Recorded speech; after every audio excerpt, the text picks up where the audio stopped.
Pertama, kesan saya memang dari awal saya sudah beberapa kali datang ke sini. Dan terakhir saya waktu simposium sudah berjumpa dengan beliau-beliau. Nah, jadi memang bukan hanya program, tetapi Al Zaitun adalah pusat pendidikan, saya mau katakan pusat pendidikan yang berbasis asrama yang membentuk karakter, integritas, religius, dan mandiri. Kita tahu dulu kemarin tadi sudah dari 2.500 tambah lagi 500 hektar di Cijambe. Artinya satu-satunya pusat pendidikan yang terbesar di Indonesia ini adalah mereka, Al Zaitun. Kenapa saya bilang terbesar? Mereka punya asrama dari mulai TK, SD sampai SMA. Dan mereka punya kampus vokasi yang ada. Sebenarnya berdiri dari tahun 2005. Tapi tahun 2012 saya dengar sempat politik lah diberhentikan. Dan ini akan dihidupkan kembali. Artinya kenapa saya bilang ini pusat pendidikan yang terbesar? Karena mereka mandiri dengan pertama, pengetahuan pendidikan yang ada adalah orang-orang yang luar biasa pendidiknya. Mereka sistem asrama dari jam 3 pagi mereka sudah harus bangun. Dan mereka tidur jam 9 malam. Dan dari jam 3 sampai jam 6 tuh mempersiapkan secara berproses untuk melakukan agama. Yang kedua, mempersiapkan pelajaran. Terus jam 7 menyanyikan Indonesia Raya 3 stansa.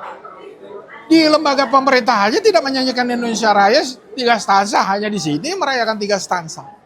Berarti menanamkan nasionalisme Indonesia, wawasan kebangsaan sangat kuat. Belum lagi nanti vokasional di sore hari. Belum lagi belajar di malam hari, belajar mandiri. Nah sekarang pertanyaannya, kenapa ini bisa terlaksana? Karena mereka mempunyai lahan yang 2.500 hektar tadi. Sawah, jadi mereka tidak beli beras. Punya peternakan sapi, mereka tidak perlu beli sapi, daging sapi. Mereka punya ratusan ekor ayam. Sekali 40 hari mereka panen 400 ekor. Artinya apa? Kemandirian itu sudah ada.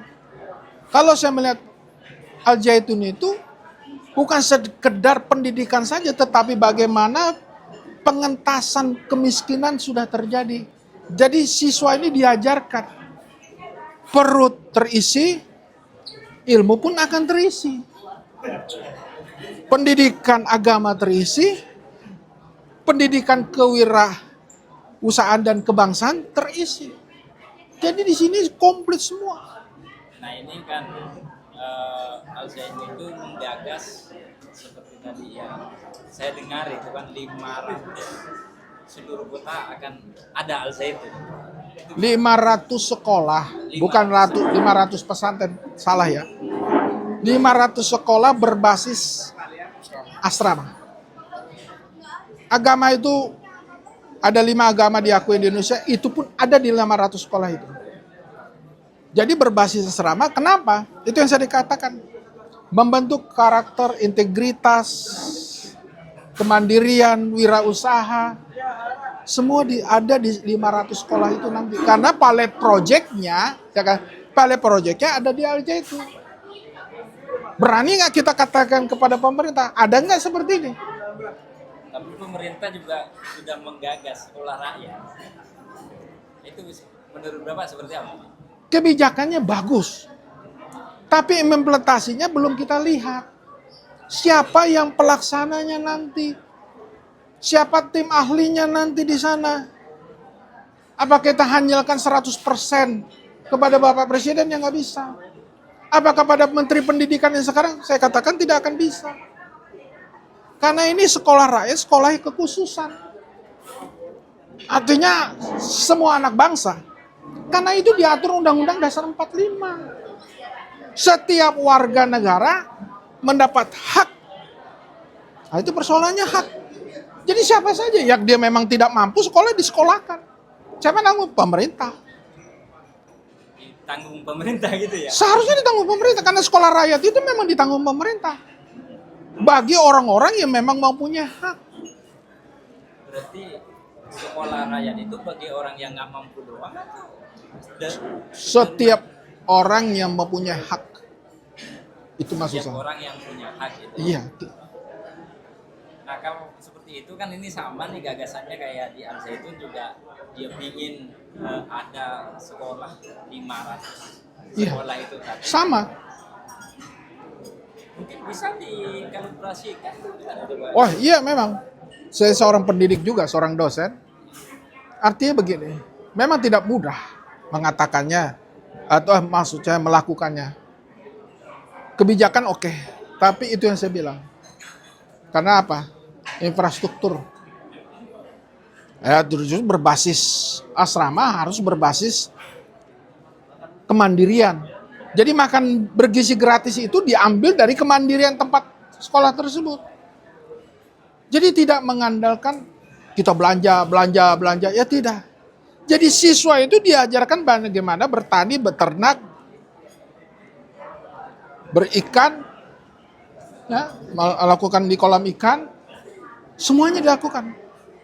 Dan di Al Zaitun ada. Nah cobalah pemerintah melihat pilot project ini, melakukan analisa dan desain dan implementasi. Mau nggak pemerintah melihat ini? Juga seperti yang kita lihat Pak, pemerintah itu juga ini udah setahun lebih nih berkuasa nih pasti kan. Sama dengan kasus koperasi merah putih. Nah sementara Al Zaitun punya koperasi desa kota. Ini udah berjalan. Sekeliling ini disejahterakan. Pendidikan gratis. Bagi lansia juga ada di sini. Ya kan artinya apa? Ini dilakukan di sini. Coba. Makanya itu sekali lagi. Kalau kita mau amati, kenapa saya suka di sini? Karena saya melihat pilot project ini, tolong ya, pemangku kebijakan, turunkan orang. Lakukan. Dan saya siap untuk melakukan itu bersama tim. Nanti kalau memang saya dipercaya oleh pemerintah, kita lakukan bersama. Duduk bersama dengan pengurus Al Zaitun. Mereka yang sudah pengalaman kan, profesional di bidangnya. Walaupun tanpa tanda jasa. Iya, mereka nggak ada tanda jasa. Malah yang ada perlakuan politik yang kejam. Saya sudah lihat di sini, nggak ada itu yang diisukan. Nggak ada itu. Beliau konseptor pembangunan Indonesia. Tadi ditanya tadi sama teman-teman. Kalau Presiden Soeharto dulu bapak pembangunan, beliau adalah bapak yang melanjutkan dan melaksanakan founder negara Republik Indonesia. Undang-Undang Dasar 45. Dia lakukan. Jadi makanan bergizi gratis contohnya. Salah nggak? Enggak. Dia sudah lakukan di sini kok. Tapi yang di pemerintah kan yang salahnya apa? Sumber daya manusianya, korup. Di sini apa yang mau dikorup? Di sini kan kemandirian. Coba tadi teman-teman di Malaysia tadi.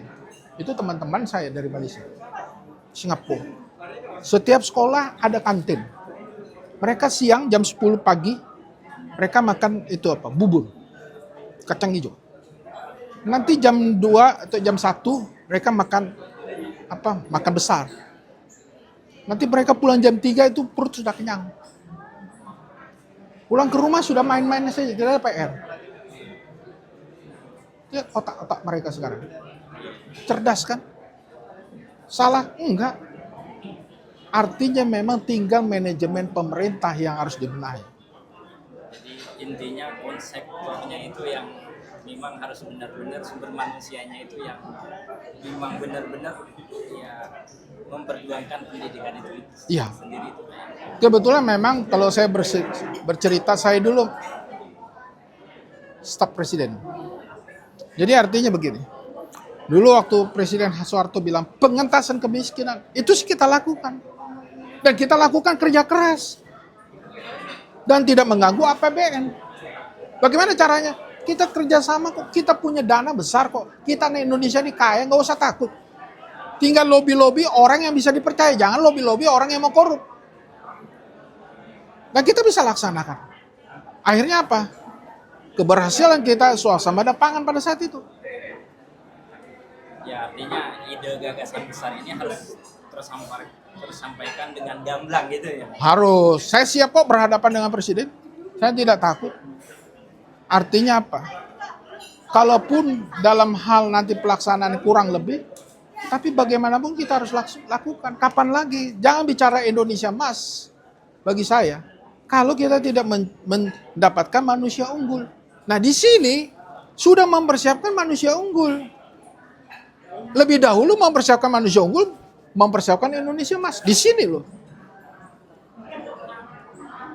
Tapi dengan kejadian yang bertubi-tubi Al Zaitun, Pak ya, lulusan Al Zaitun itu jadi kelihatan tidak tampak gitu. Oh, gitu ya. Jadi begini, memang satu terjadi kontroversi ya. Saya sendiri bagaimana menceritakan Al Zaitun itu bukan mudah sebetulnya. Sampai hari ini dianggap saya orang yang bagi mereka orang yang blow on atau tidak tahu tentang Al Zaitun. Pada saya sudah ada di Al Zaitun, saya sudah tahu. Tadi saya katakan salah satu seorang dosen. Al Zaitun itu apa yang dikatakan dunia luar itu hoax. Dan itu tidak terbukti.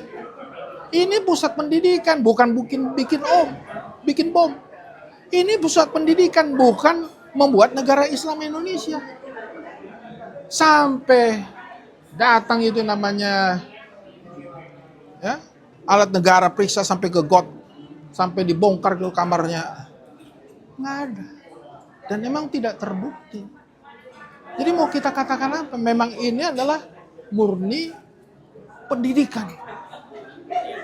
Memang murni pendidikan, sebuah institusi pendidikan. Ya. Tapi ini sudah terlalu bergulir nih anak-anak yang lulusan Al Zaitun itu sehingga tidak berani muncul ke permukaan. Itu kesannya, pesannya gimana? Kalau menurut saya mereka bukan tidak mau menonjol. Mereka tidak boleh melawan arus. Karena kalau mereka melawan arus, sama saja mereka mati konyol. Dan mereka saya lihat mereka berbuah dulu, berkarya dulu. Ini loh hasil karya. Jadi mereka saya lihat yang lulusan Al Zaitun tidak seperti lulusan yang lain. Jadi mencari nama, mencari pekerjaan, tapi mereka memang saya lihat memang cerdik ya. Jadi cerdik seperti ular. Usaha sendiri ya? Iya, kemandirian itu kuat mereka. Ya, tanpa kamu juga saya bisa berdiri, itu gitu. Tanpa kamu saya bisa berdiri. Iya, memang betul. Kalau mau kita jujur, ya perusahaan lulusan Al Zaitun, kalau perusahaan itu negatif terhadap Al Zaitun pasti nggak diterima kan? Logika sehat kita aja berbicara. Berarti mereka lari kemana? Yaitu kemandirian itu.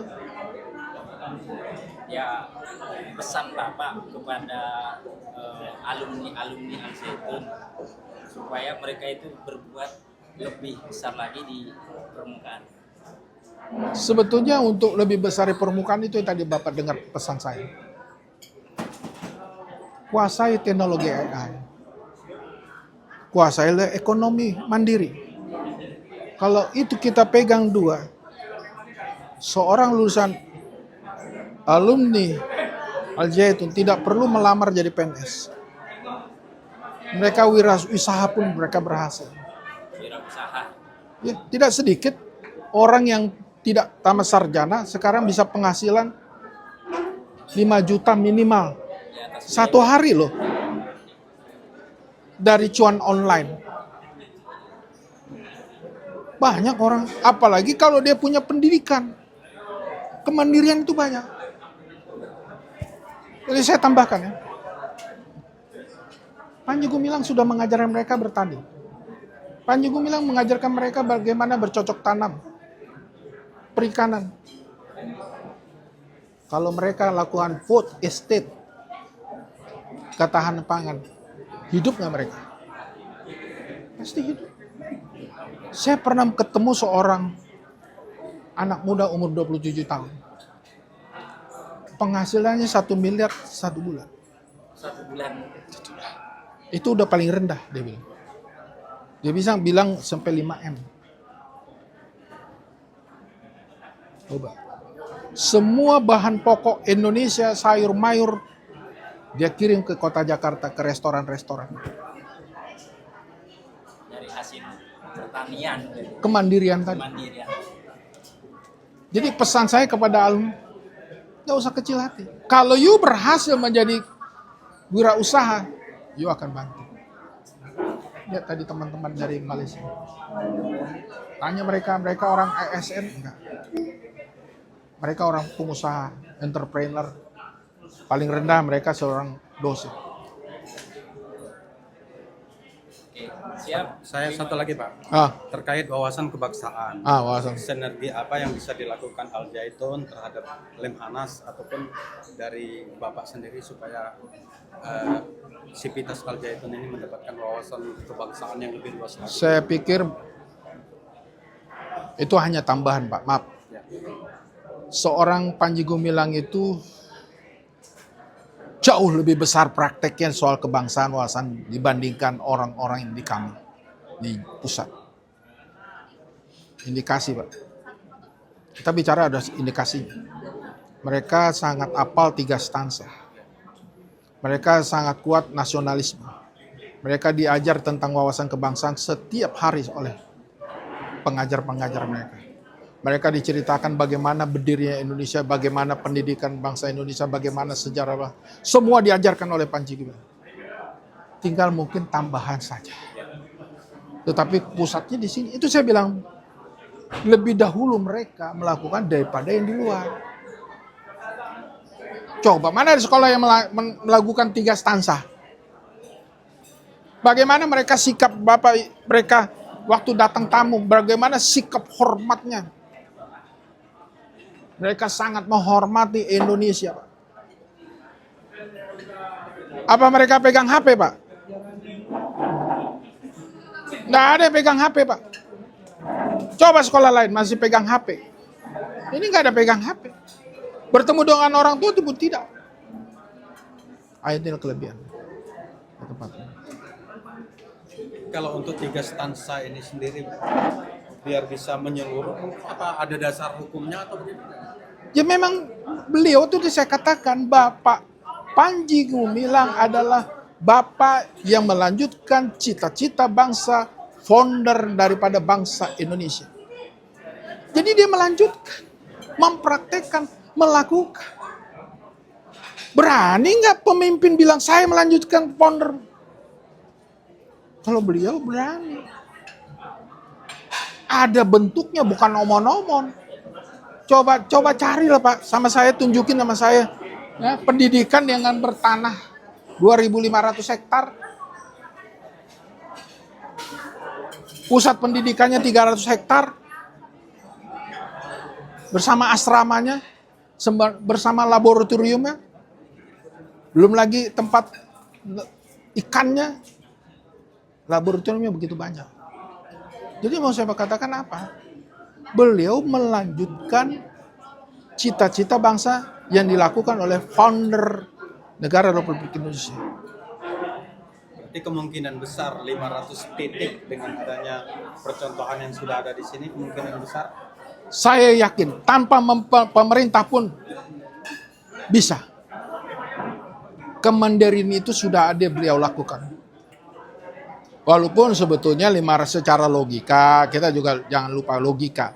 Logismus kita memang harus didukung pemerintah. Tetapi kalau pemerintah tidak peduli, ini harus jalan. Buktinya beliau tanpa pemerintah jalan. 3.000 hektar loh.